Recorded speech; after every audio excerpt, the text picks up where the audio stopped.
इनका क्या था, मिलिट्री पे कंट्रोल है, ब्यूरोक्रेसी पे कंट्रोल है, और बिजनेसेस हमारे लोग कर रहे हैं, तो वो ओवर कॉन्फिडेंस में थी और ये डिनाइल में रही लास्ट तक।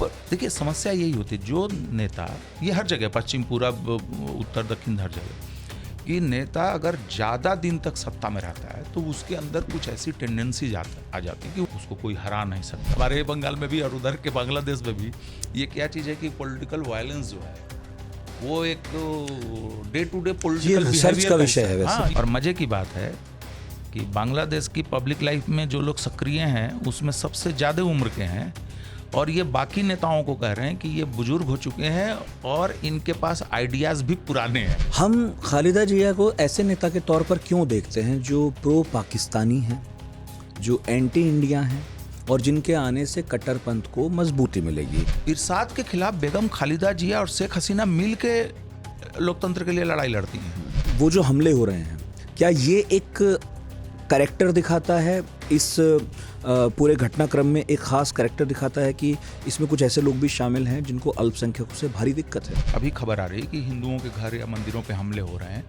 तो दूसरी तरफ लोगों की टोलियां वहाँ पे बैरिकेड लगा के उनको बचा भी रही हैं। बांग्लादेश के मैन्युफैक्चरिंग का फायदा उठा के भारतीय कंपनियां जो हैं अपनी ब्रांडिंग करके उन प्रोडक्ट्स को बाहर भी बेचती हैं। आर्मी कहाँ से संदेश ले रही है अपने? चीन से, पाकिस्तान से, अमेरिका से? अगर इसमें जियोपॉलिटिकल खेल है तो 2 साल 3 साल पहले ही ये मामला तय हो चुका होगा।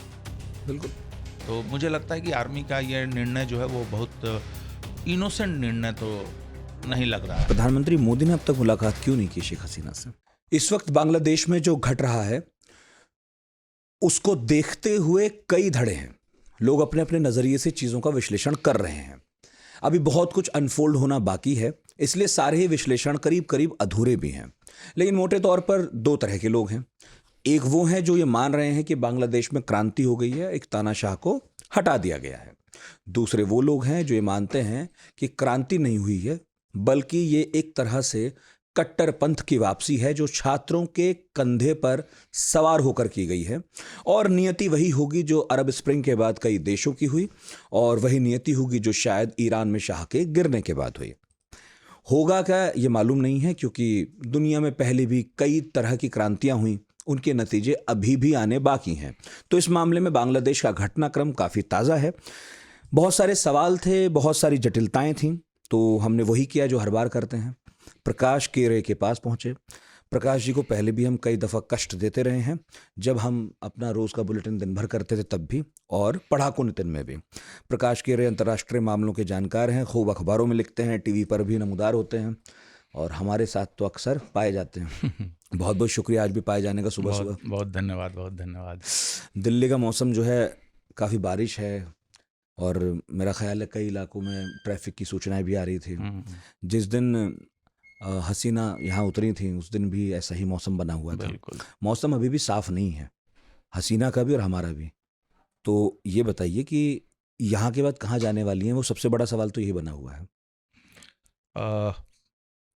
इस सवाल के जवाब में ये भी चीज़ छुपी है, जब जाएंगी तब हमें पता चलेगा कि क्या बांग्लादेश में जो कुछ भी घटित हुआ वो उसका एक ब्रॉडर जियोपॉलिटिकल बैकग्राउंड है, उसमें और खिलाड़ी हैं, या जैसे आपने कहा कि लोगों का विरोध था उनके शासन से और उनको हटना पड़ा, भागना पड़ा।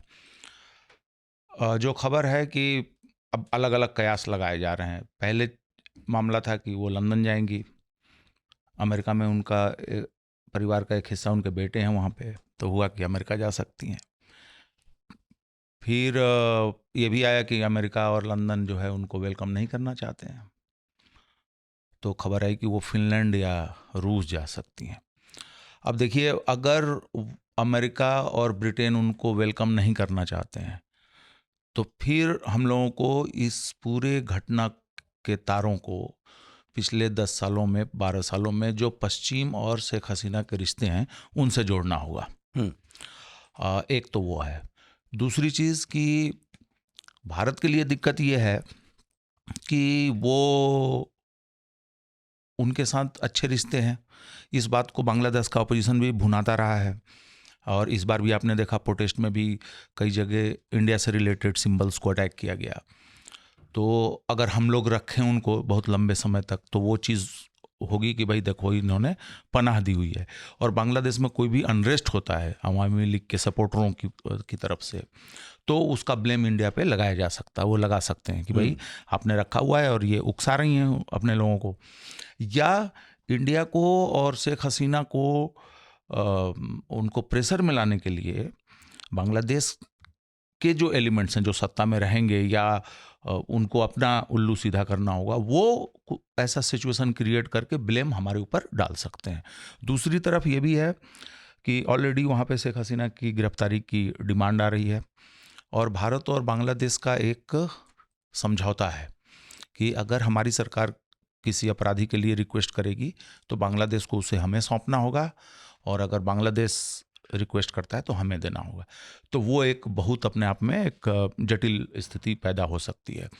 तो मुझे लगता है कि भारत के लिए भी एक बड़ा चैलेंज है कि उनको हम किस तरीके से रखें। आपने देखा कि किसी भी तरीके का सिर्फ 2-3 रिपोर्ट्स आई जो जयशंकर ने पॉलिटिकल पार्टियों से कहा कि वो शॉक में हैं, और दूसरी खबर आई शायद डोभाल साहब के हवाले से कि उनको एक सेफ हाउस में जो है हमने गेस्ट हाउस में रखा हुआ है। उसके अलावा आपको ना कोई विजुअल मिला, ना किसी तरीके का आधिकारिक वो कोई चीज़ मिली, बहुत टिटबिट्स कोई में उनका बयान नहीं आया, कोई बयान नहीं है। जो इवन कहा जा सरकार की रहा तरफ था से कि भी। वो एड्रेस करना चाह रही थी मुल्क को और आनन फानन में भागना पड़ा।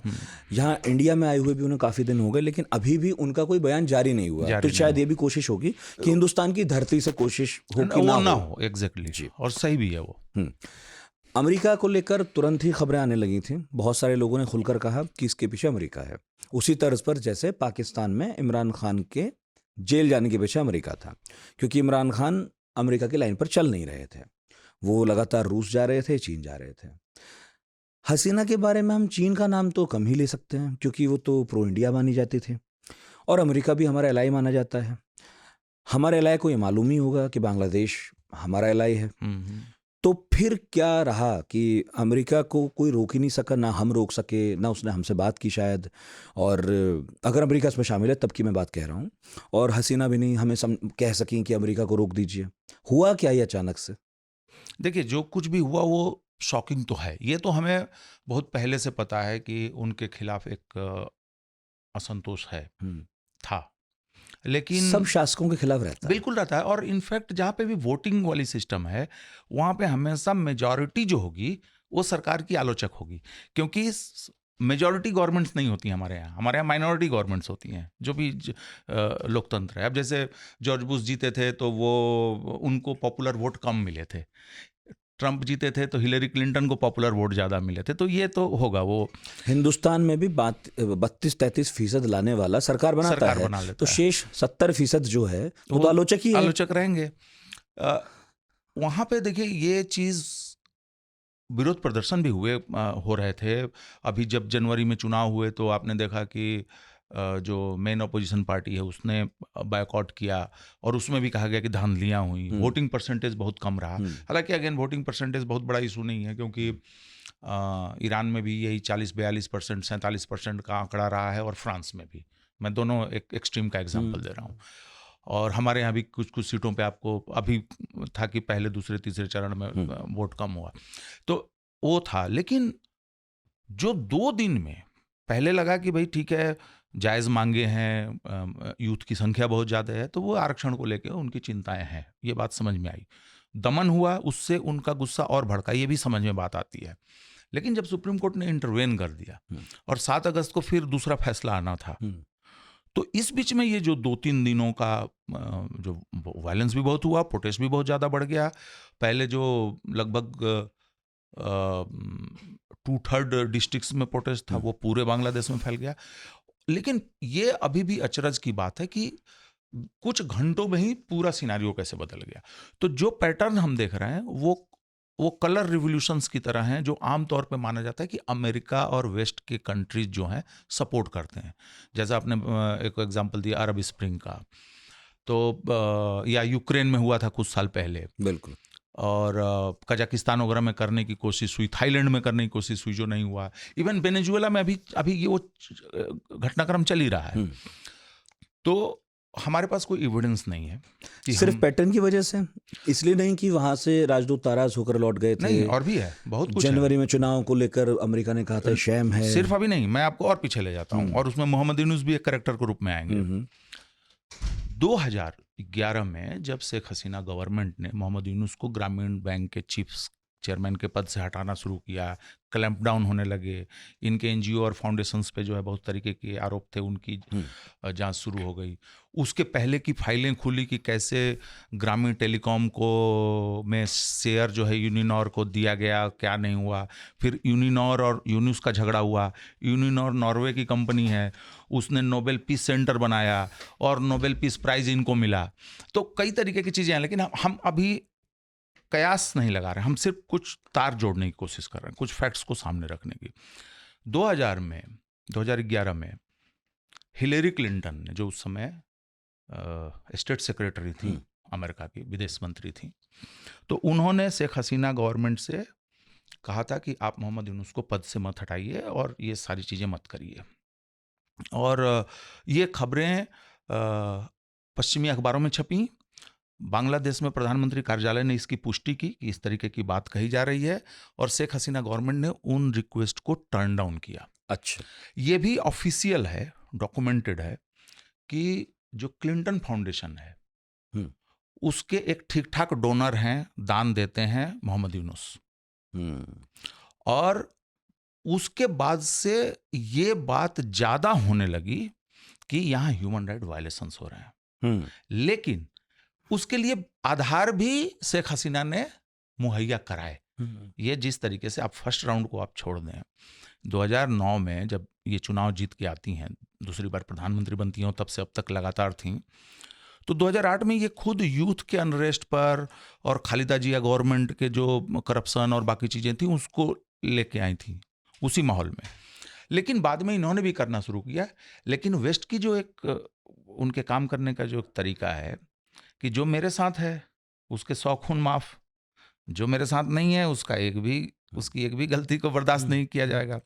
तो पश्चिम लगातार इस पर वो करता रहा है। अमेरिका के लिए पाकिस्तान का वो चुनाव बिल्कुल सही है, जिसको खुद पाकिस्तानी कह रहे हैं बड़े बड़े जर्नलिस्ट कि हमने जिंदगी में ऐसा चुनाव ही नहीं देखा जिसमें पहले से तय है कि कौन आने वाला है। और बांग्लादेश का चुनाव खराब है, जिसमें वोटिंग परसेंट शायद उससे ज्यादा ही या बेहतर रहा होगा या उतना रहा होगा। आप ये देखें कि जिस तरीके से सेकंड राउंड में प्रोटेस्ट हुए हैं और शेख हसीना के भागने के बाद जिस तरीके के एलिमेंट्स सक्रिय हो रहे हैं, जिसमें शेख मुजीब की मूर्ति तोड़ने से लेके हिंदुओं को टारगेट करने से लेके उनके फिल्म स्टार से कभी मार दिया गया, कल लिंच कर दिया गया, ये पर्यटकों को निशाना बनाया गया, इंडोनेशिया का पर्यटक वो होटल में जल गया। तो इन सारी चीज़ों से ये साफ लग रहा है कि यह स्वतः स्फूर्त आंदोलन नहीं था। छात्रों के कंधे पे बंदूक रख के देश के अंदर की कुछ ताकतें और देश के बाहर की कुछ ताकतों ने ये पूरा ठीक है खेल रचा है। मगर मेरा सवाल जो था उसका एक हिस्सा रह गया अभी भी। मैंने पूछा था आपसे कि अगर इसके पीछे अमेरिका है और अमेरिका हमारा सहयोगी है, बांग्लादेश भी हमारा सहयोगी है, तो किसी ने हमसे बात ही नहीं की है क्या? देखिए, अमेरिका हमारा सहयोगी है। एग्जैक्टली भारत की जो विदेश नीति अभी चल रही है कि हम कुछ ऑटोनॉमी रखेंगे। जरूरी नहीं है कि मैं आपका मित्र हूं तो आपके हर चीज के साथ हूं या आपकी हर बात मानने के लिए तैयार हूं, ये नहीं होगा। हमारी ऑटोनॉमी होगी। हाँ, क्वाड में रहेंगे तो रूस के साथ भी जाएंगे। हाँ, हम ब्रिक्स में भी रहेंगे, हम संघाई कोऑपरेशन में भी रहेंगे, हम चीन से भी बात करेंगे। बिल्कुल। और एग्जैक्टली शेख हसीना की नीति यही रही। और शेख हसीना जैसे जैसे सत्ता पे उनकी मजबूत पकड़ बनती गई, तो वो फॉरेन रिलेशंस में वो बहुत ज्यादा ऑटोनॉमस होने लगी। अच्छा। तो आप देखेंगे कि उन्होंने रूस से कहा कि आप हमारे यहाँ न्यूक्लियर रिएक्टर बनाइए। उसका पेमेंट हुआ युआन में देंगे, चाइनीज करेंसी में। उन्होंने कहा कि हम पेट्रोलियम में बहुत हमारा पैसा खर्च हो रहा है, पेट्रोलियम इंपोर्ट करने में, तो हम बिजली खरीदेंगे। तो उन्होंने भारतीय कंपनी के साथ टाई अप किया और वे अपने आप को अपनी लिगेसी की वजह से, अपनी उम्र और अपने तजर्बे के लिहाज से वे अपने आप को एक ग्लोबल लीडर के रूप में, एक ग्लोबल साउथ के नेता के रूप में वो असर्ट कर रही थी। और आपने कई तस्वीरें देखी होंगी, जैसे फॉर एग्जांपल, एक एग्जांपल मैं आपको याद करा दूं। G20 की मीटिंग में जब वो लोग राजघाट पे गए थे सारे नेता, तो वो कुर्सी पे बैठी हुई हैं और उनको दिक्कत थी वो उठने चलने वालने में। उम्र अब 70-76 साल उम्र है। तो आपने देखा कि ऋषि सुनक घुटनों पे ऐसे होके और उनसे बात कर रहे हैं। तो या इसमें कोई दिक्कत नहीं है, वो उनकी आयु भी कम है और रेस्पेक्ट दे रहे हैं एक बुजुर्ग नेता को। लेकिन ये भी दिखाता है कि शेख हसीना की हैसियत क्या थी इंटरनेशनल मंच पे। और पिछले एक दशक से वो इसलिए भी बढ़ी क्योंकि आर्थिक जो प्रगति हुई बांग्लादेश की, अद्भुत उनका रहा। और देखिए, आर्थिक प्रगति इंपॉर्टेंट इसलिए है क्योंकि आर्थिक प्रगति के साथ साथ चीन के साथ, भारत के साथ जिस तरीके उनके रिश्ते मजबूत होते जा रहे थे, तो पड़ोसियों के साथ बेहतर कर रही थी, ये कहेंगे आप। हाँ। और जो वो, लेकिन दिक्कत वेस्ट के साथ क्या है कि ये लोग लोकेशंस देखते हैं। बांग्लादेश एक ऐसे ज्योग्राफिकल लोकेशन पे है जो ना सिर्फ बड़े powerful countries, China, India, Pakistan के साथ एक उसका ऐतिहासिक रिश्ता है, और पाकिस्तान कोई छोटा मोटा देश नहीं है, बहुत इंपॉर्टेंट रोल प्ले करता है। उसके बाद ये हिंद प्रशांत क्षेत्र का एक इंपॉर्टेंट, बंगाल की खाड़ी का पूरा इलाका। और आप देख रहे हैं कि समुद्र में अब थोड़ी रस्साकस्सी ज़्यादा बढ़ने लगी है। जैसा अभी भारत और चीन का ही चल रहा है, इंडियन ओशन में क्वाड चल रहा है, बहुत सारी चीज़ें चल रही हैं। पैसिफिक नेशंस के साथ वो जो 14-15 छोटे देश हैं, भारत ने भी अपना एक फोरम बनाया है, चाइना के राष्ट्रपति भी जा रहे हैं, अमेरिकन्स भी जा रहे हैं। तो जियोपॉलिटिक्स में इस तरीके के स्ट्रेटजिक लोकेशंस का बहुत इंपॉर्टेंस बढ़ता जा रहा है। सही। तो वैसे में बांग्लादेश में डिस्टर्बेंस करना पश्चिम के लिए, और देखिए पश्चिम का तो ये ऑनगोइंग प्रोसेस है ना हमेशा, कि भाई अपने क्षेत्र का विस्तार करते रहो। तिमोर बना लो एक, इन्होंने हांगकांग में किया, इन्होंने बेलारूस में करने की कोशिश की, और बांग्लादेश वाला इसलिए सक्सेसफुल रहा जो थाईलैंड में नहीं कर पाए ये लोग, और जगह में कई जगह ये फ्लॉप्स हुए। जैसे वेनेजुएला में ये वो कहानी नहीं चल पा रही है, पहले भी नहीं चली थी 2019 में, अभी भी नहीं चल रही है। बांग्लादेश में इसलिए सक्सेसफुल हो कि शेख हसीना के खिलाफ लोगों की जो नाराजगी थी उसकी ठोस वजहें थी, ठीक है, जिसने कि वो एक बेसिस बनाया, और ये डिनायल में रही लास्ट तक। ऊपर देखिए, समस्या यही होती है, जो नेता, ये हर जगह, पश्चिम, पूरब, उत्तर, दक्षिण, हर जगह, कि नेता अगर ज़्यादा दिन तक सत्ता में रहता है तो उसके अंदर कुछ ऐसी टेंडेंसी आ जाती है कि वो उसको कोई हरा नहीं सकता, वो अपराजय है, और फिर वो चाहे जो करे। और फिर क्या होता है कि वो क्लोज एडवाइजर्स, क्लोज पावर, जैसे इनका क्या था, मिलिट्री पे कंट्रोल है, ब्यूरोक्रेसी पे कंट्रोल है, और बिजनेसेस हमारे लोग कर रहे हैं, तो वो ओवर कॉन्फिडेंस में थी। और ये नहीं समझ पा रही थी कि वेस्ट अगर आपको किसी तरीके का वो कर रहा है, चैलेंज दे रहा है, धमकी दे रहा है, चेतावनी दे रहा है, तो आप उसको हल्के में लेके खारिज नहीं कर सकते हैं, आपको फिर स्ट्रेटजी बनानी पड़ेगी उस पर। ये ठीक बात है। विपक्ष को लेकर ये सवाल तो उठते ही रहे थे कि वो उसे बिल्कुल स्पेस दे नहीं रही, और डेमोक्रेसी सिर्फ सरकार तो होती नहीं है, ऑपोजिशन भी होता है। इनफैक्ट चुनाव से भी वो गायब था, जैसा पाकिस्तान में भी इमरान खान को जितने वोट मिले वो गायब थे। तो फिर जनता ये तो पूछेगी कि भैया आप अकेले सरकार बनाते जाएंगे, इधर से कोई बोलने वाला ही नहीं है, तो फिर क्या डेमोक्रेसी। और इमरान खान की पार्टी को दोबारा नाम से नहीं लड़ने दिया गया। हाँ बिल्कुल, उसके बावजूद भी वो नंबर 1 पार्टी बनी, फिर वो नंबर 1 हो गई, जबकि वो सिंबल इस्तेमाल नहीं हो रहा था। ये बात अपनी जगह एकदम ठीक है। एक चीज उठ रही है, उसमें कितना दम है कि अमेरिका वहां पर एक एयरफोर्स स्टेशन चाहता था, एक अड्डा चाहता था, ऐसा है? बिल्कुल है। और अमेरिका की सबसे बड़ी परेशानी क्या है बहुत लंबे समय से, कि साउथ एशिया में उसको पाकिस्तान तो मिला, लेकिन पाकिस्तान से वो सेंट्रल एशिया में बहुत कुछ नहीं कर पाया, अफगानिस्तान को छोड़ के, क्योंकि पहले सोवियत संघ था, अभी रूसी इन्फ्लुएंस है वहाँ पे, और चाइना भी घुस गया इन्वेस्टमेंट के थ्रू। तो आपने देखा कि पहले जो पाकिस्तान अमेरिका का बहुत दुलारा प्यारा था, अब उतना नहीं है। अब उसकी उनकी जो उनसियत है, उनका जो लगाव है, वो घटा है, कम हो। तो अब इनको एक और अड्डा चाहिए, और सिर्फ बात एयरफोर्स की ही नहीं है, चाहे नेवी की ही नहीं है। बहुत सारे देश इस बात से कतराते हैं, इस बात से बचने की कोशिश करते हैं कि आप कोई भी जहाज अगर हमारे यहाँ आए भी, अगर उसको मरम्मत की भी मान लीजिए ज़रूरत है, ईंधन की भी ज़रूरत है, या उसके क्रू के लोग आराम करना चाहते हैं, तभी भी उसका बहुत कायदे से ये किया जाता है कि दूसरे के खिलाफ कोई मैसेज ना जाए। जैसे हम अमेरिकी जहाज़ों को बुला लें यहाँ पे, तो चाइना तुरंत सोचेगा ना कि भाई ये क्या हो रहा है, तो आप उसको बोलते हैं कि नहीं हम एक्सरसाइज कर रहे हैं, नहीं हमारी ट्रेनिंग का हिस्सा है, तो आप उसको कुछ नाम मतलब देते हैं। ऑफेंस ना लें, ये तो बस हाँ, ऐसी रूटीन था। रूटीन था, वो एक तरीका है इंटरनेशनल पॉलिटिक्स में। तो लेकिन अमेरिका ये चाह रहा है कि उसका दायरा बढ़े, और इनफैक्ट अमेरिका को दिक्कत इस बात से भी है कि जो चाइनीज़ इन्फ्लुएंस बढ़ा है, जैसे कि अभी मालदीव में उनके फेवर में एक तरीके का वर्डिक्ट था, लंका में उनका अच्छा खासा निवेश है, इनफैक्ट एक बड़ा बंदरगाह, एक छोटा बंदरगाह उनका है, बना रहे हैं वो। फिर इधर पाकिस्तान में ग्वादर का पोर्ट वो बना रहे हैं। चाबहार प्रोजेक्ट हमारा जो हिंदुस्तान उसमें इम्पोर्टेंट रोल अदा कर रहा है, लेकिन जब इंडिया ने विड्रॉ किया था तो उसमें चाइनीज़ इन्वेस्टमेंट भी उनका घुसा है। दखल था। अफगानिस्तान उसमें एक पार्टनर है जिसका पैसा और जिसका टेक्निकल असिस्टेंस जो है चीन से आ रहा है। तो अभी अमेरिका के लिए साउथ एशिया में खेलने के लिए उसको जगह चाहिए थी। तो थोड़ा एग्रेसिव खेल रहा है। उसके हाथ में बर्मा नहीं है, सही, उसके हाथ में मालदीव नहीं है, उसके हाथ में श्रीलंका नहीं है, उसके हाथ में इंडिया नहीं है। पाकिस्तान है तो पाकिस्तान अपने तरीके से खेल रहा है, जैसे कि अभी इजराइल ईरान वाले मामले में पाकिस्तान का कड़ा बयान आ रहा है, उसका वो है, वो अमेरिका के ट्यून में नहीं है उस तरीके से। अभी भी नहीं है, अभी भी नहीं, चाहे नवाज शरीफ या शहबाज शरीफ या ये लोग आ गए हों। ठीक है, अच्छा अगला शासक फिर कौन है बांग्लादेश में? देखिए, एक तो जो अभी चीज़ें आ रही हैं, जो खबरें आ रही हैं कि मोहम्मद यूनुस एक टेम्परेरी गवर्नमेंट को लीड करेंगे, और मैं बताऊं आपको कि मोहम्मद यूनुस का जो करियर रहा है उसके लिए बहुत सारे हमारे जैसे, आपके जैसे बहुत सारे लोगों का एक रेस्पेक्ट भी है उनके प्रति।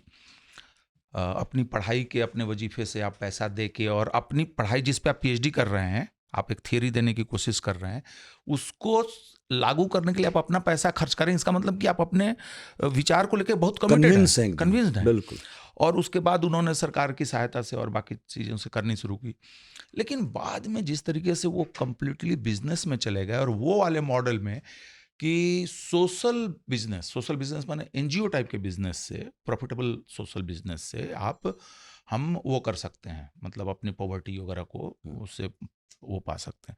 लेकिन उसके बाद जो इंटरनेशनल लेवल पे खेलने लगे, नेल्सन मंडेला ने एक ग्रुप बनाया था, वो उसमें थे, फिर ये क्लिंटन के साथ आए, सही, यूरोप में और दूसरे देशों में भी प्रोजेक्ट लेकिन लेने यूनुस लगे। पॉलिसी मेकर साबित होंगे या बस एक अरेंजमेंट है अस्थाई? नहीं, मुझे लगता है कि यूनुस साहब का अगर 2-3 इंटरव्यू जो उन्होंने भारतीय मीडिया को दिया उसको आप देखें, और जिस तरीके से ट्विटर हैंडल उनका यूनुस फाउंडेशन जिस तरीके से देश का दूसरा स्वतंत्रता संग्राम और बड़े बड़ी तस्वीरें इनकी लगा के पोस्टर चिपका रहा है सोशल मीडिया पे, उससे तो लगता है कि लंबा खेलना चाहते हैं। और मज़े की बात है कि बांग्लादेश की पब्लिक लाइफ में जो लोग सक्रिय हैं उसमें सबसे ज़्यादा उम्र के हैं, और ये बाकी नेताओं को कह रहे हैं कि ये बुजुर्ग हो चुके हैं और इनके पास आइडियाज़ भी पुराने हैं। जो सबसे बूढ़ा आदमी है वो बाकियों को ये दे रहा है। तो मुझे लगता है कि यूनुस 2 चीज़ें हो सकती हैं। मतलब मैं पढ़ रहा था 2000 में तो 60 वर्ष के हो चुके थे, वो चल रहा 86 साल अभी और ये चल रहा है 24। तो मुझे लगता है कि यूनुस साहब का रोल जो अभी होगा, यूनुस साहब की बातचीत से अगर हम निकालें तो ये बार बार ये कह रहे हैं कि युवा पीढ़ी को शासन देना चाहिए। किसे? मतलब जो यूथ प्रोटेस्टर्स हैं। मुझे लगता है कि ये कोई तीसरी ताकत बना के, जो सेकुलर भी हो, डेमोक्रेटिक भी हो, और उसके पास इतिहास का बैगेज नहीं हो। अच्छा, मतलब जमात इस्लामी टाइप रुझान तो उनका भी नहीं है? ना, बिल्कुल नहीं है। लेकिन क्या बीएनपी की तरफ है ना, बांग्लादेश नेशनलिस्ट पार्टी? हाँ, मैं यही आपको कह रहा हूँ कि मुझे जो लगता है कि यूनुस साहब जिस तरीके से अपना पोजीशन रख रहे हैं और जिस तरीके का कैंपेन उनके एफिलिएशन की ओर से हो रहा है, उससे मुझे लगता है कि ये चाहते हैं कि नए लोगों को, नए चेहरों को ले आओ, और मैं एज एन एडवाइजर या गार्जियन, जैसे राष्ट्रपति का पद, वैसे लेके मैं अपने आप को इतिहास में, क्योंकि जब आप कह रहे हैं कि दूसरा स्वतंत्रता संग्राम है और अपनी तस्वीर आप लगा रहे हैं, तो इसका मतलब आप राष्ट्रपिता बनने के तो मैं नया जुगाड़ में शेख हैं। मुजीबुर रहमान बनूंगा। हाँ, तो ये मुझे लगता है कि ये जो बात कही जा रही है ना कि 3 महीने में चुनाव का, जो बांग्लादेश में भी हो रहा है, उससे तो मुझे नहीं लगता कि 3 महीने में चुनाव हो सकता है। पुलिस हड़ताल पे है, उन्होंने अपने आप को बंद कर लिया है, लिंचिंग हो रही है, तो मुझे लगता है कि यूनुस साहब रहेंगे। लेकिन अगर आप चुनाव करवाएंगे हाँ, तो आपको 2-3 चीज़ें करनी होंगी। एक, कि जमात इस्लामी ने इस आंदोलन में बड़ी भूमिका निभाई है, और कितना भी आप पाबंदी लगा दें, क्योंकि वहाँ के आइन में, कॉन्स्टिट्यूशन में ये है कि धर्म आधारित पार्टियों को इजाज़त नहीं है, लेकिन सड़क पे तो उनका प्रेजेंस है ना भाई। तो मुझे लगता है कि उसके बारे में आपको निर्णय लेना होगा, नहीं तो एक वायलेंस का दौर वो भी होगा, क्योंकि जब खालिदा जिया होती थी प्रधानमंत्री तभी भी वायलेंस होता था ना, ऐसा थोड़ी है कि, और पता नहीं मतलब बंगाल में भी, हमारे बंगाल में भी और उधर के बांग्लादेश में भी ये क्या चीज़ है कि पॉलिटिकल वायलेंस जो है वो एक डे टू डे ये पॉलिटिकल रिसर्च बिहेवियर का का विषय हिस्सा है है। वैसे। हाँ, ये हाँ, जरूर रिसर्च होना चाहिए। बिल्कुल। तो मुझे लगता है कि अगर आप चुनाव कराएंगे तो बीएनपी का चांसेस अभी ज़्यादा मुझे लग रहा है। यस। और उसकी नेता ने, देखिए यूनुस साहब से जब पूछा, द प्रिंट में उन्होंने दिया था 11 मिनट का इंटरव्यू, तो बोला कि भाई शेख मुजीब की मूर्तियां तोड़ी जा रही हैं, म्यूजियम में आग लगाया जा रहा है। तो वो उसका ब्लेम शेख हसीना पर डाल रहे हैं कि इन्होंने अपनी करतूतों से जनता को इस लेवल पे भड़का दिया है। यहाँ तक तो ठीक है, लेकिन आप बुजुर्ग हैं, आप कम से कम अपील तो कर सकते हैं कि भाई ऐसे मत करो निंदा यार। तो कीजिए उसकी। हाँ, ऐसे तो मत करो। तो वो सिर्फ ब्लेम करके, और जिस तरीके से वो मुस्कुरा मुस्कुरा के बात कर रहे हैं, जिस तरीके से वो शेख हसीना के बारे में बात कर रहे हैं, उससे साफ पता चलता है कि ये 10-20 साल का जो उनका अपना अनुभव रहा है वो एक बिटरनेस में बदल गया है, बहुत तलखी में बदल गया है। उसके उलट खालिदा जिया ने, जो कि हार्डकोर मानी जाती हैं, बिल्कुल। नेशनलिस्ट मानी जाती हैं, एक सैनिक तानाशाह की बीवी रही हैं, खुद उनके पति को मारा गया था, उसके बाद उस पे आऊंगा मैं। हाँ, तो उन्होंने कहा है कि बदले की भावना से आप नया देश नहीं बना सकते। ये कमाल है एकदम। ये बहुत बड़ी बात है। कैद थी, वो बाहर निकली, उनमें बिटरनेस कम दिखाई दे रही है, जबकि बिटरनेस उनमें सांप सबसे ज्यादा नेवले होना का चाहिए रिश्ता था। है दोनों। हाँ हाँ, ये औरत तो नजरबंद है, हॉस्पिटल में है। मोहम्मद यूनुस तो पेरिस में ओलंपिक देख रहे हैं। बढ़िया वही। लेकिन अब खालिदा जिया की बात कर लें, क्योंकि मोहम्मद यूनुस तो अभी अभी सिनेरियो में आए हम हिंदुस्तानियों के लिए भी कि अच्छा ये मतलब कुछ पॉलिटिक्स भी खेलते हैं। लेकिन हमने अक्सर सुना कि या तो शेख हसीना प्रधानमंत्री बनी या खालिदा जिया बनी। और क्या कमाल है बांग्लादेश का कि वो, भले आप कितना भी कहिए कि कट्टरपंथ की तरफ बढ़ रहा है या कैसे भी सोचे, लेकिन वो भी 2 महिला नेताओं की छत्र छाया में आगे बढ़ा है, और एक लंबा दौर है दोनों का। खालिदा के बेटे हैं तारिक रहमान, और उनको भी उभरते नेता के तौर पर देखा जा रहा है, क्योंकि उम्र तो खालिदा की भी हो गई है। हम खालिदा जिया को ऐसे नेता के तौर पर क्यों देखते हैं जो प्रो पाकिस्तानी हैं, जो एंटी इंडिया हैं, और जिनके आने से कट्टरपंथ को मजबूती मिलेगी? थोड़ा सा मैं चाहूँगा बैकग्राउंड बताएं, और ये भी कि तारिक रहमान किस तरह के नेता हैं जो उनके बेटे हैं। देखें, एक तो हिस्ट्री जो होती है वो हिस्ट्री रेफरेंस भी होती है और बैगेज भी होती है। आप सीखते भी हैं, आपको ढोना भी पड़ता है उसको। जब बांग्लादेश का निर्माण होता है तो उसमें हमारी भूमिका बहुत महत्वपूर्ण है। तो वहाँ से एक बिटरनेस का दौर शुरू हो गया और लव का दौर शुरू हो गया कि भाई शेख मुजीब और अवामी लीग वाली जो लीगेसी है वो समहाउ प्रो इंडिया है, और इनके खिलाफ जो लोग हैं, जो पाकिस्तान समर्थक हैं, या उनका आउटलुक जो है एक सेकुलर मॉडर्न आउटलुक नहीं है, या वो इस्लामिक सिमिलीज का प्रयोग करते हैं, तो वो प्रो पाकिस्तानी हैं चाहे जो हैं। एक तो ये हुआ।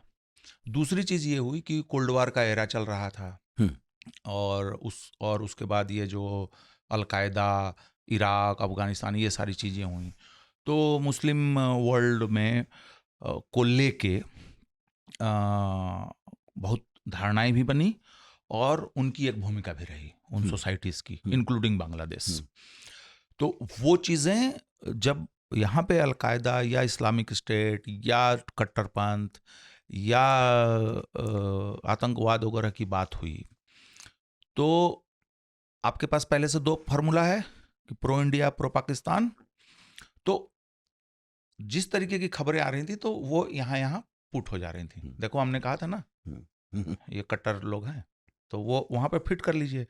अब जैसे अभी खबर आ रही है कि हिंदुओं के घर या मंदिरों पे हमले हो रहे हैं, तो दूसरी तरफ लोगों की टोलियां वहाँ पे बैरिकेड लगा के उनको बचा भी रही हैं।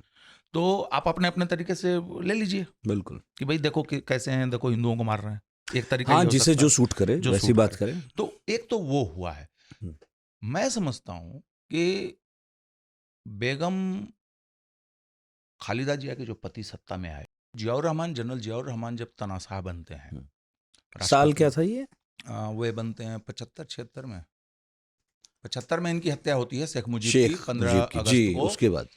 और देखिए, भारत से निकटता या पाकिस्तान से निकटता का जो पूरा फार्मूला है वो इस पर भी है कि आपने, पाकिस्तान भारत से टूट के बना है, तो हमारे यहाँ भी बहुत सारे लोग हैं जो छाती ठोकते हैं कि देखो हमने भी बदला ले लिया, तोड़ लिया। फिर वो कहते हैं कि भाई तुमने ये तोड़ा तो हम भी ये आतंकवाद कर रहे हैं, अलगाववाद हमने कर रहे शेख हैं। मुजीब की भाई हत्या हुई अब। और शेख मुजीब की हत्या की जो तारीख तय की जाती है वो 15 अगस्त। बिल्कुल। तो इस तरीके की चीजें, तो और उसमें अभी भी जो तारीख हुई जिसमें तख्ता पलट हुआ, फिर उन तारीखों को लेकर भी हुआ कि ये तारीख इतिहास में क्या क्या अपनी गोद में घटनाएं बैठा के रखी हुई हैं, वहां से लोग रेफरेंस निकालते हैं कि ये बदला ले रहा है, वो उसका बदला ले रहा है। और ये चीजें मैटर करती हैं। सिंबोलिज्म जो है पॉलिटिक्स में ये मैटर करता है। तो बहरहाल, तो उसके बाद ये आते हैं, बीच में एक दो थोड़े समय के लिए आए थे, फिर ये आ गए, फिर ये मारे गए, फिर कुछ लोग बने, फिर जनरल इरशाद आए। इंटरेस्टिंग चीज है कि जनरल इरशाद की तानाशाही के खिलाफ जो 83 में आते हैं, इनकी हत्या कब हो जाती है? शायद इनकी हत्या हो जाती है 78 में ही, जियाउर रहमान की। इरशाद के खिलाफ बेगम खालिदा जिया और शेख हसीना मिल के लोकतंत्र के लिए लड़ाई लड़ती हैं। और जो पहला इलेक्शन इन्होंने, उसके बाद जो चुनाव हुए जिसको कि उन्होंने जीता, खालिदा जिया ने जीता, वहां पर उतनी ज्यादा बिटरनेस नहीं दिख रही है। शपथ ग्रहण हो रहा है, भी बैठी हुई, वो भी अपना सब कुछ हो रहा है। तो ये हुआ। लेकिन अब जो परिस्थितियां हैं, जब बात आप कर रहे हैं कि भाई युवाओं ने ये क्रांति कर दी, जनरेशन जी आ गया, जेन जी आ गया, और ये चीज़ें हैं, वो चीज़ें हैं, तो मुझे लगता है कि अब ये समय है कि आपको, इंडिया को भी, बांग्लादेश को भी, बिना इंडिया के बांग्लादेश का बिजनेस नहीं चल सकता। मैं 2 मिनट आपका लूँगा यहाँ पे। बांग्लादेश 2026 में लिस्ट डेवलप कंट्री के लिस्ट से बाहर हो जाएगा। WTO का, वर्ल्ड विश्व व्यापार संगठन, ट्रेड ऑर्गेनाइजेशन जो है, उसकी लिस्टिंग होती है। तो जो लिस्ट डेवलप्ड कंट्री है, माने गरीब कंट्री है, निम्न, उसका विकास निम्नतम स्तर पर है, तो वो कोई सामान आपको बेचेगा तो आप ज़्यादा टैक्स उस पर नहीं लगाएंगे या 0 टैक्स लगाएंगे, ताकि उसको थोड़ी मदद मिले। और आपको भी फायदा होता है, आपका रेवेन्यू कम आता है, लेकिन आपके नागरिकों को सस्ता में मिलता है, क्योंकि वो टैक्स ऐड नहीं होता। बिल्कुल। तो बांग्लादेश को वो फायदा है, उसका बहुत सारा चीज़ हम खरीदते हैं, हिंदुस्तान खरीदता है। और बांग्लादेश के मैन्युफैक्चरिंग का फायदा उठा के भारतीय कंपनियां जो हैं, अपनी ब्रांडिंग करके उन प्रोडक्ट्स को बाहर भी बेचती हैं, दूसरे देशों में भी। वहाँ पे जो गारमेंट फैक्ट्री है, इंडस्ट्री है, उसका सूत, धागा, ये सारी चीज़ें हैं, वो बहुत कुछ हम एक्सपोर्ट करते हैं बांग्लादेश को। और बांग्लादेश को अभी हमने डिफेंस टाई भी हमारा हुआ है।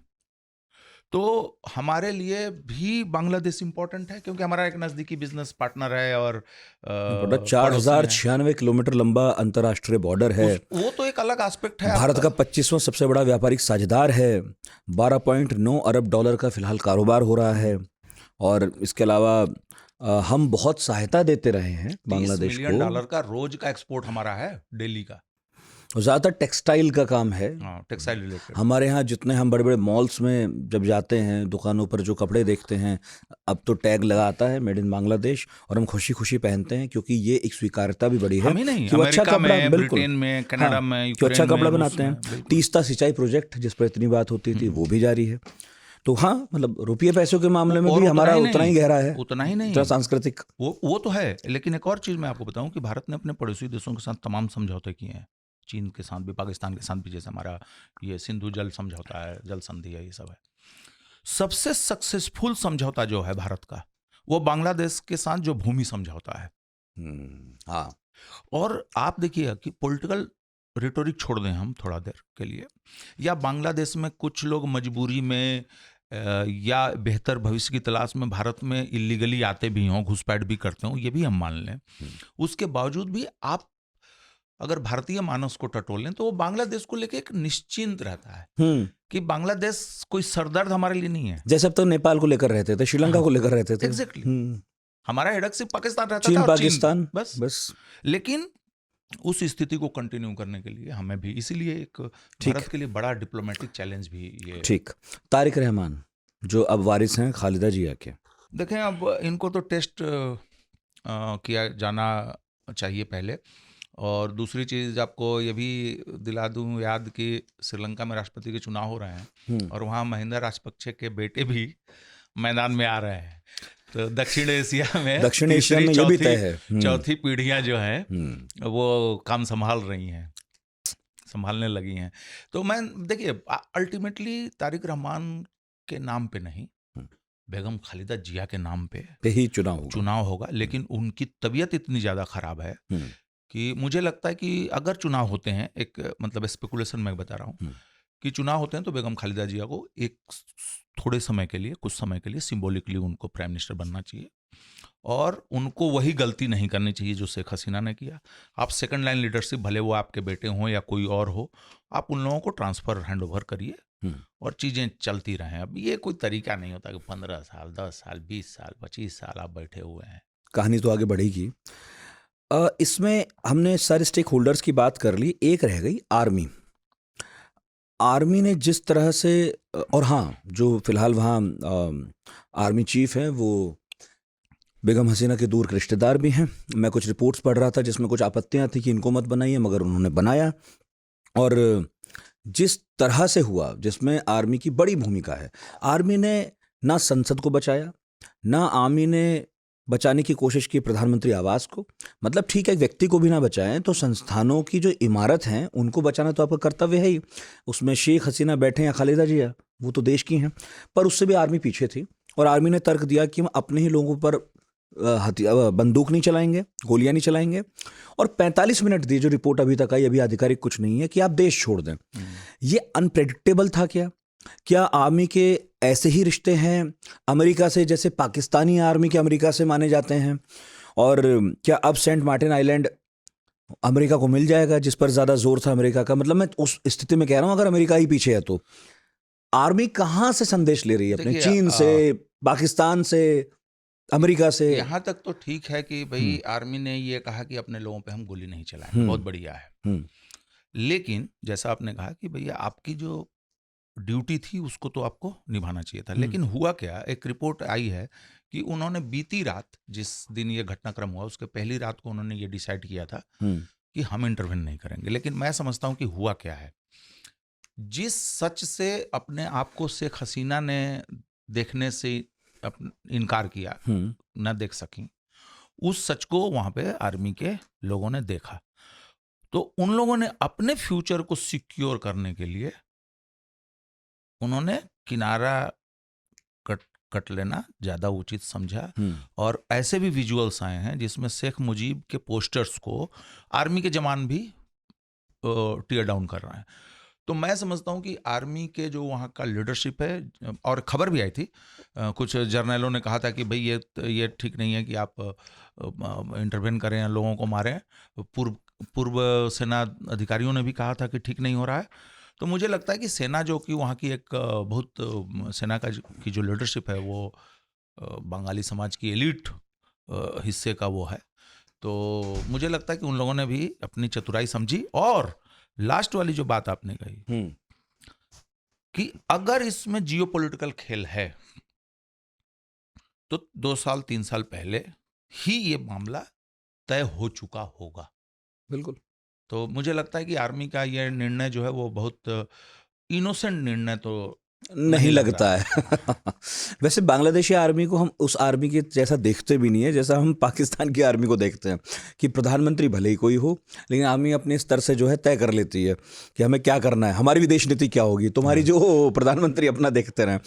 ऐसा देखा नहीं था बांग्लादेश के मामले में। हमें ये पहली बार दिखाई दिया, क्योंकि हमारी वो पीढ़ी नहीं है जिसने आर्मी के अंदर वो दो धड़ों का संघर्ष देखा हो, जो एक शेख मुजीब के साथ थी, या इनफैक्ट 2009 मुझे याद आता है, तब भी आर्मी के अंदर इसी तरह का एक विद्रोह हुआ था। जैसे हमारे बीएसएफ है, वहां पे भी मेरा ख्याल है बीडीआर या कुछ नाम है उसका, तो उसके अंदर भी खलबली थी, जिसके चक्कर में भारत को एक ऑपरेशन लॉन्च करना पड़ा था, या पड़ने वाला था, हुआ तो नहीं था, जिसमें ये तय था कि ढाका से शेख हसीना को यहाँ पर सुरक्षित लाया जाएगा। तब भी उनका फोन प्रणब मुखर्जी को आया था।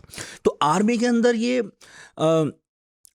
जो है शेख हसीना को लेकर ही है, या फिर खालिदा जिया के साथ भी थोड़ी बहुत टसल होती है? नहीं, इनके साथ भी होगा, होती है। देखिए, जो जिन लोगों ने जियाउर रहमान की हत्या की जब वो राष्ट्रपति थे, इनके खालिदा जिया के बिल्कुल हस्बैंड, बिल्कुल, तो उनको मारने वाले और उनके खिलाफ ऑपरेशन करने वाले कौन लोग थे? वो भी तो आर्मी वो के भी ही लोग आर्मी के थे। हाँ। तो आर्मी भी डिवाइडेड है। और जनरल इरशाद ने जो शासन किया, और उनके शासन के दौरान खालिदा जिया और इन दोनों शेख हसीना के साथ जो कुछ भी हुआ वो भी मिलिट्री से ही थे, और वो अभी भी उनकी पार्टी है, और बाद में उन्होंने राजनीति, संसदीय राजनीति में प्रवेश किया। तो धड़े हैं, ग्रुप्स हैं, और एक अच्छा ट्रेडिशन भी है बंगाल का, जो कि आपको दिख भी रहा है बीच बीच में। एक बुरा ट्रेडिशन भी है हिंसा का, और वो ऊपर से साउथ एशियन कर्स जो है कि यहाँ पे कोई देश जो है ठीक से कुछ समय के लिए स्थिरता के साथ आगे नहीं बढ़ सकता, कुछ ना कुछ कहीं ना कहीं लफड़ा हो जाए। बर्मा में देखिए, श्रीलंका में देखिए, आपको सबको अरे भाई ऑर्गेनिक खेती हो रही है, अरे टूरिज्म बढ़ रहा है, ये हो रहा, अचानक एक दिन राष्ट्रपति भवन में जनता जो है जनता घुस जाती है।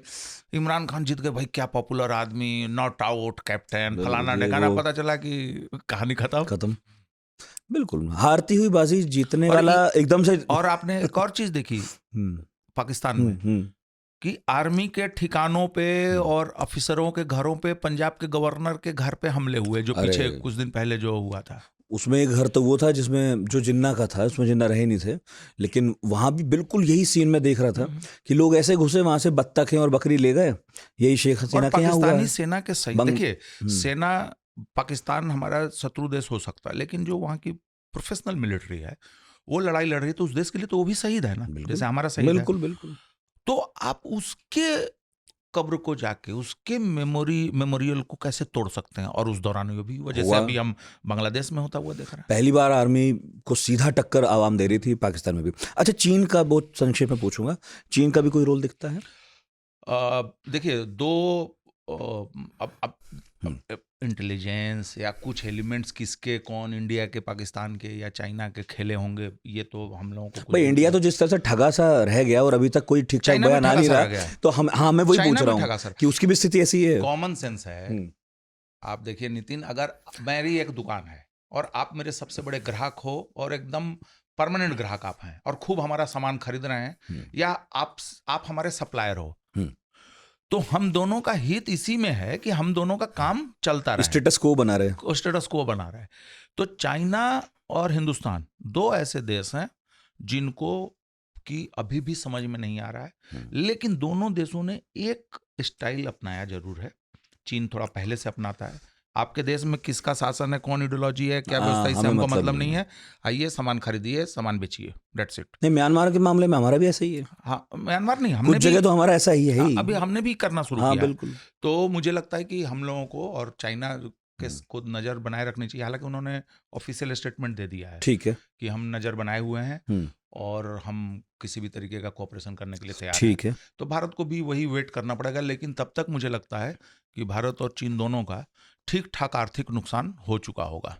इस बीच रूस का क्या हाल है? क्योंकि जब अमेरिका ने कहा था कि हसीना बेगम जिसमें जीत कर आई जिस चुनाव में जनवरी के, वो झूठा है, तो रूस ने कहा नहीं, एकदम ठीक है।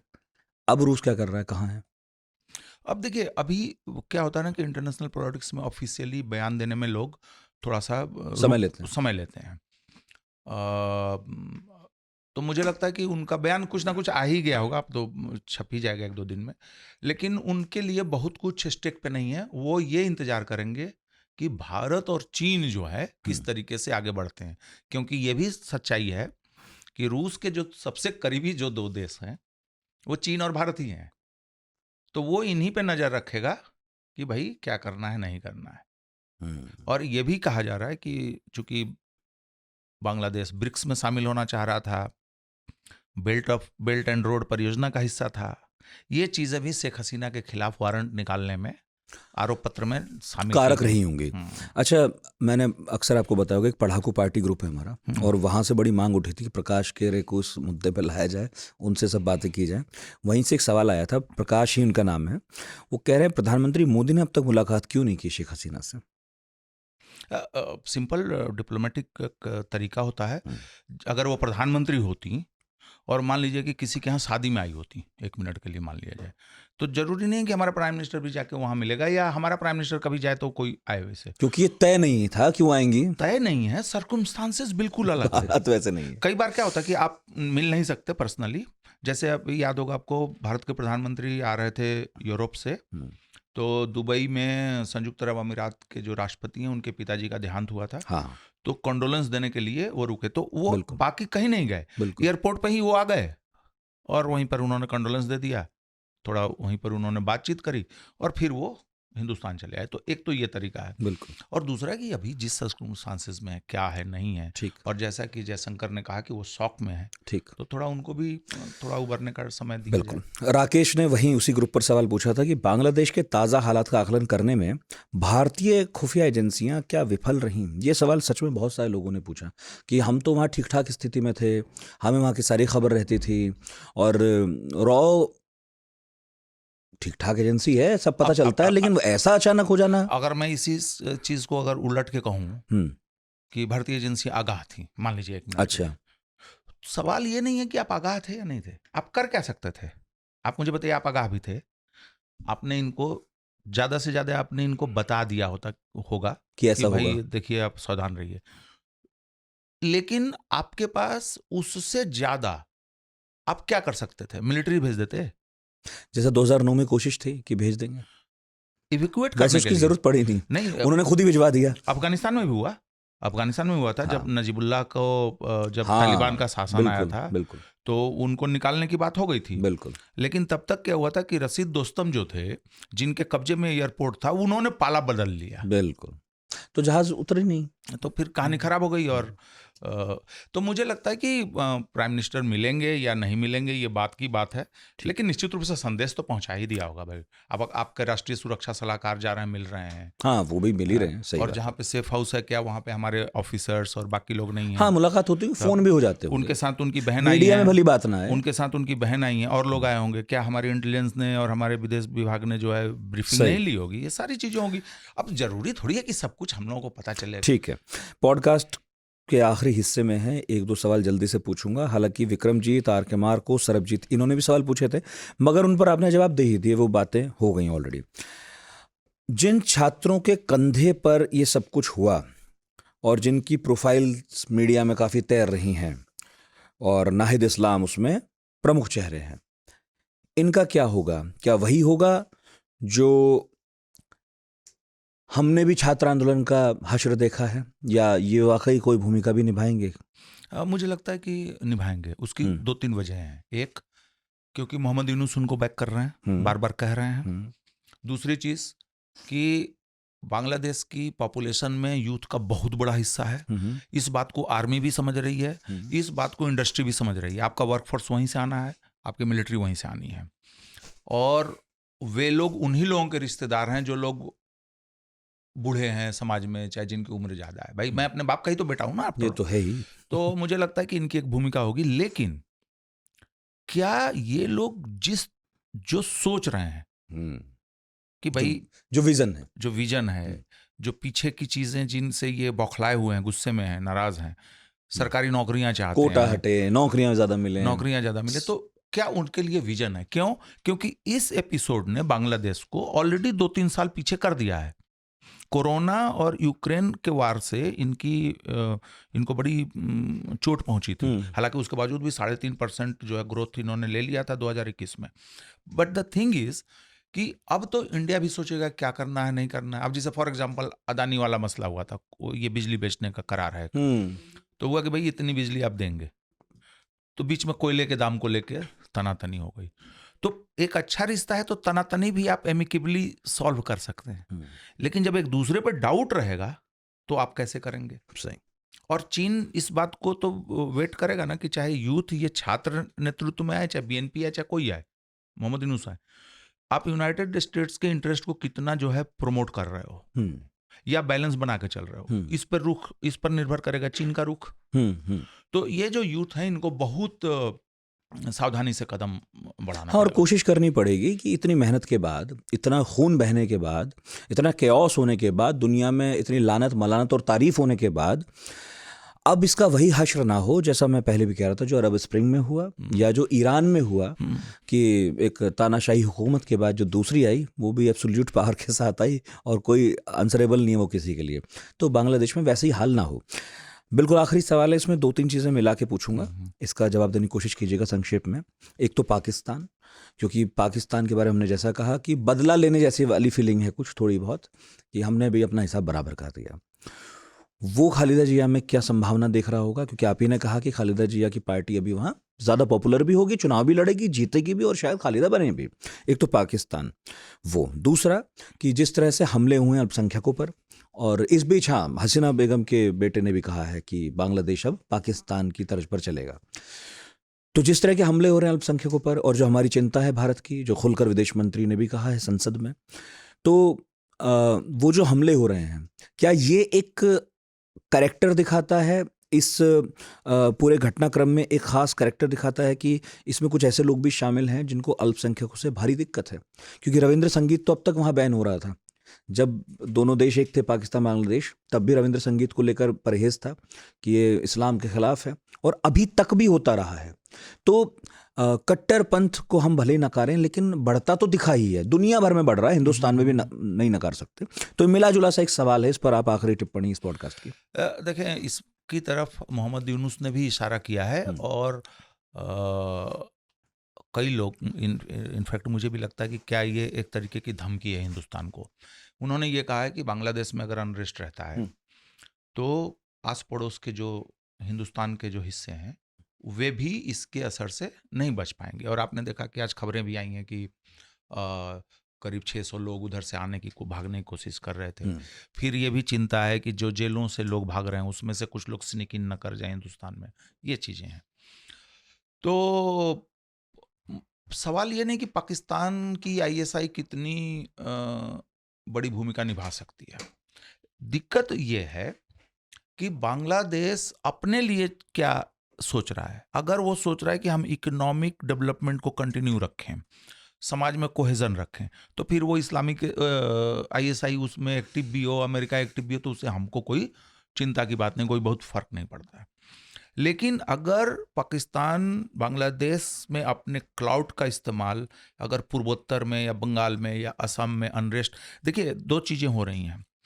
पूर्वोत्तर में ग्रोथ हो रहा है, लेकिन पूर्वोत्तर की सोसाइटी अभी भी फ्रेजाइल है। आप देख रहे हैं असम मेघालय में झगड़ा हो गया, मणिपुर में दंगे चल रहे हैं, और म्यांमार से करीब 35-40 हज़ार रिफ्यूजी जो हैं अभी भी मिजोरम में हैं, कुछ मणिपुर में भी हैं, और अरुणाचल वाला मसला वो जो चीन को लेके कभी कभी चीज़ें रहती हैं।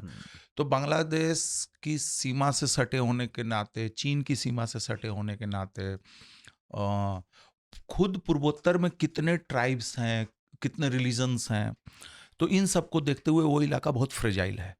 तो बांग्लादेश का इस्तेमाल करके, उसको लॉन्चिंग पैड का इस्तेमाल करके पाकिस्तान शरारत कर सकता है। और मैं इसलिए कह रहा हूँ कि शरारत कर सकता है क्योंकि जम्मू में जो पिछले दिनों में घटनाएं बढ़ी हैं वो दिखाता है कि उनका अभी भी टेम्पलेट वही है। तो वो हमारे लिए अगेन वही तो है ना कि सिक्योरिटी चैलेंज है आपके लिए, इकोनॉमिक चैलेंज है आपके लिए डिप्लोमेटिक चैलेंज है। बिल्कुल। तो ये चैलेंजेस बांग्लादेश के सामने भी हैं और ये चैलेंजेस अब हिंदुस्तान के सामने भी हैं। सत्ता परिवर्तन हुआ है और सब बड़े ध्यान से देख रहे हैं, और कुछ सवाल जैसे हमारे थे, यही कुछ सवाल सरकारों के सामने भी हैं। बहुत बहुत शुक्रिया प्रकाश खेरे, बहुत बहुत आज फिर आने का। बहुत बहुत शुक्रिया आपका इतने धैर्य से सुनने का। और चूंकि बांग्लादेश अभी भी शांत नहीं हुआ है, लोग सड़कों पर हैं और हम पसोपेश में हैं, हसीना दिल्ली में है, तो सवाल बहुत सारे हैं। कोशिश हुई कुछ के जवाब लेने की, कुछ रह गए होंगे तो कमेंट बॉक्स में ज़रूर बताइएगा। और बाकी हमारा नया चैनल है तो सब्सक्राइब ज़रूर कीजिएगा, लाइक कीजिएगा। 1 लाख सब्सक्राइबर अगला लक्ष्य हमारा, बहुत पास है, पहुँच ही जाएंगे आपके सहयोग से। तो कीजिएगा सहयोग। बहुत बहुत शुक्रिया।